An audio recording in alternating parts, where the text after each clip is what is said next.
عجیب خبره ده. قوم ته دا یو خبره خودل پکار دي چې پاسو پیژنې برداشت پیژنې. زما یو خبره ده چا خوخه نه ده نو پاس کا اور که چرته زله کې دی دای چې ځان پوهه کم بیا برداشت کا.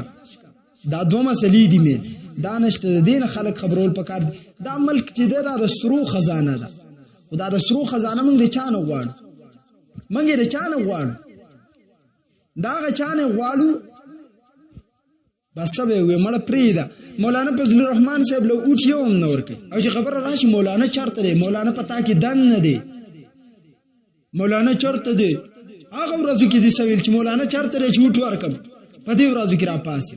دا د دې قوم غټ ناکامي ده. د دې مثال لسی ده زبازي ټیم کې ویم چې ما ته زما عقل کله حیران شي استاد یې د سرکاري سکول او بچي سبق وي په پرایویټ کې ته اساسي په خپل فیصله وکړه آیا دا قوم به مخ په وړاندې کامیاب شي پرمختګ به وکړي.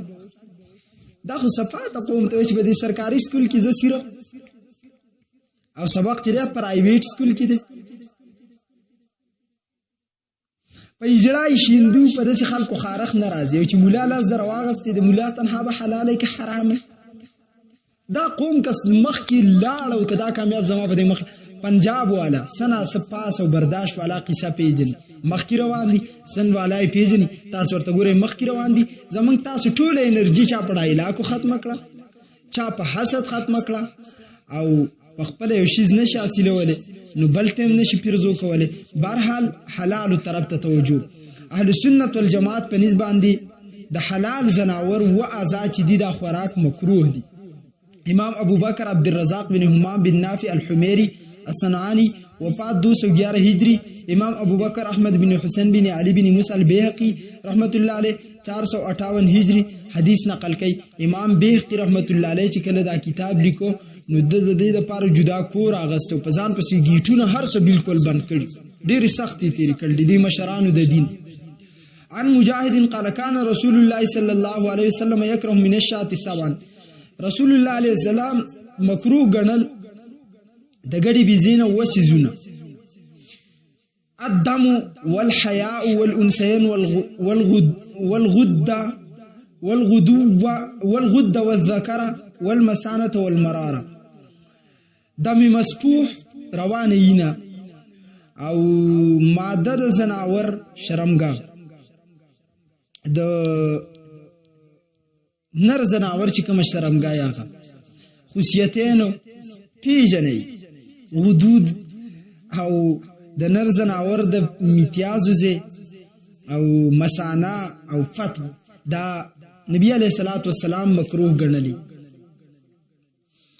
د یینې خوراکو چې د په نس قطعی باندې حرام دی بالکل دمی مسپو او باقی شپږ چې د مکروه دي کوم چې ما ذکر کړو. او وهابیان حضرات وایي چې د یینې نه علاوه هر عضو چې دا حلال دی یعنی دغه سیزم حلال دی او د خصيتین مسیتین هم حلال دي. بس تاسو یې خورئ منګه په قلار پرې دی زمونږ په نسبت باندې مونږ ته په دلیل میلاو شوی دی. مصنف عبدالرزاق جلد نمبر 400 په نمبر 419 السنن الکبرى للبیهقی جلد 10 صفحه 7 باب ما یکره من الشات او تاسو یې ځان لخرای باقی مونږ ته په دلیل د نبی علی السلام نو میلاو شوی چې مکروه ګڼل مونږه مکروه ګڼ. د دې پتاوه نظریه او کتاب دی د مولانا نذیر حسین دهلوی وفات 1320 هجری دا جلد نمبر 3 صفحہ نمبر 320 کی لکھی بکری وغیرہ جتنے جانور حلال ہے ان کی تمام اجزاء حلال ہے ان کی کوئی چیز حرام نہیں ہے. آدم مسبوع البتہ حرام ہے کہ اس کی حرمت سری قرآن مجید میں آئی ہے. اس کی سوا باقی اور تمام چیزیں حلال ہے کیونکہ ان کی حرمت ثابت نہیں. اس وجہ سے کہ شریعت نے حلال جانور کو حلال کر دیا تو ہمارے لیے اس کی تمام اجزاء حلال ہے. ہاں جس جز کو خود شریعت نے ہی حرام بنا دیا تو وہ جز البتہ حرام ہوگا. اور ہماری نفوس اور ہماری طبیعتوں کا بعض اجزاء کو مکروہ خبیث سمجھنا کوئی چیز نہیں ہے. اور شریعت نے ہمیں اس کی اجازت بھی نہیں دی ہے کہ جن اجزاء کو ہماری طبیعتی خبیث سمجھے تو ان اجزاء کو ہم حرام یا مکروہ شرعی مانی یا جانے. وس ګورئ دا وایي چې که زمونږ طبیعت یو شی نه مني، دا یو مسله ده، پکې نور خو تاسو اردو باندې پوهېږئ. وایي که زمونږ طبیعت چېرته یو شی نه مني خو چې شریعت کې حلال دی موږ به یې منو. اول خو موږ په مکروهوالي دلیل پیش کړه چې مکروه تحریمي دی، یعنې دغه صفا پښتو کې چې درته ویمه نو هم بیا د ځانه بزرګان د وچې ناقې جوړ کړئ. دا د وچې ناقې بزرګي زموږ ډېره بادي شي. خو دومره به ته ووایم چې دا خصوصیتین یا د نر ماده زناور چې کومه شرمګاه غدودو د نر زناور پیشابګاه مثانه پاتې دا شپږ شیزونه مکروه دي زموږ په نسبت باندې په دا حدیث کې ثابت دي او د مسبوط دا په نص قطعي سره ثابت دي دا حرام دي. موږ وایي دا اوس سیزونه ځان ساتئ. دی وایي که مثال په طور دا خصوصیتینو یا د نر زناور پیشابګاه چې ده دا ستا طبیعت اگر که باده ګڼي دا د حدیث ملا فتاوی نظریه کې وایي خو شریعت کې حلال ده. اوس دلیل یې نه دی پیش کړی شریعت کې کوم ځای نه حلال ده. بهرحال وایي طبیعت ته مه ګوره خورې ته یې خوره. علامه وحید الزمان رای دا ده هغه وایي طبیعت چې دی دا مالی حدیث دی، دا دلیل شرعي جوړی طبیعت او دا دلیل شرعي نه جوړی، یعنی د دواړو په خپل مابین کې اختلاف دی. نو چې دی اوس د امام شافعي امام ابو حنیفه مذهب ته فرقې وایي نعوذ بالله او دا بعضې خلک یې ورته وایي مذهب ته فرقې وایي. نو بیا دا وایي چې په وهابیانو کې دوه فرقې صرف په دې یو مسئله کې دي او په صحابو کې بیا فرقې ومنه نعوذ بالله الله دې موږ وساتي بې علم خبرونه. نو موصوف وایي وحید الزمان ترجمه صحیح مسلم از علامه وحید الزمان جلد نمبر 1 صفحه نمبر 387 بابو منی کا حکم د منی حکم څه دی. او دا ابو حسان چې کوم دی دام وایي دم بس دا دلیل غالبا را نقل کړل چې منی پاکه ده او طبیعتاً گنده ده، پاکه ده طبیعت ورته گنده وایي.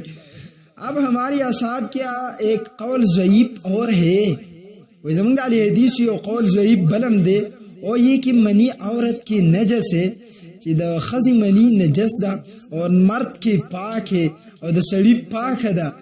اور ایک قول اس سے بھی زیادہ ضعیف ہے د علی حدیث یو قول د دین زیادم ضعیف دے کہ دونوں کی منی نجس ہے چې د خزی د سڑی دوانو منی نجس ده اور ٹھیک یہی ہے او صحیح دا ده چې د خزی او د سړی دوانو منی نجس ده دې ته وایي نجس ویل دا ضعیف دي، یعنی د خزی او د سړی د دوانو منی دا وایي پاک ده کہ مرد اور عورت دونوں کی منی پاک ہے. د خزی او د سړی دوانو منی پاک ده اور جب منی پاک ہوئی تو اس کا کھانا درست ہے یا نہیں. کله چې منی پاک شوا آیا د دې خوراک صحیح دی که نه دی. اس میں دو قول ہے د علی حدیث و حضرات په دې کې دوه قول دي. صحیح یہ ہے کہ درست نہیں ہے. صحیح وای زما په نیز دار ہے چې د منی خوراک درست نه دي کیونکہ طبیعت اس سے گند کرتی ہے، طبیعت د دینه پرهیز کوي. وای دا قول زما ډیر صحیح دی. بهرحال دویم قول به کې علی حدیث حضرات مخه پکېږي د نور مولیانو قول هم دا دی چې د منی خوراک چې دی دا صحیح دی. وستاذ دلته کو وګورئ غیر مقلد نہ ماننی پیائی تو اجماع اور قیاس تک کو دلیل نہیں مانتے، اگر ماننی پیائی تو طبیعت کو بھی دلیل مان لیتی ہے. دلته وحید الزمان سے دلیل چې دا طبیعت جوړ کړل